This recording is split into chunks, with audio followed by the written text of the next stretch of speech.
این معنی که یکی برد در سفارت آمریکا و یک تعرضی بکند به سفارت آمریکا در سابق و در زمان رژیم سابق جزء تخیلات و شعرها به نظر می آمد.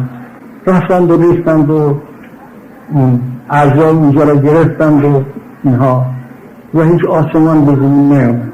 اگر چنانچه ملت ما هم دنبال او هر جور زحمتی به خودش راه بدهد، هر جور گرفتاری و تنگنایی که براش پیش بیاد ارزش دارد. نه ارزش دارد به این که ما نصف ملتمون هم اگر کشته میشد ارزش داشت بودیم. یعنی الان 42,000 نفر کشته شدن، بیشتر از اینا هم بشه،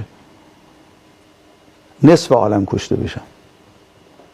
امام یه موقعی میفهمودن گیرم که ابرقدرت ها همه ما بسیجی های دنیا اسلام رو به دار بکشن و همه زنان ما رو به اسارت بیارن، برای رسیدن به مقصد میارزه.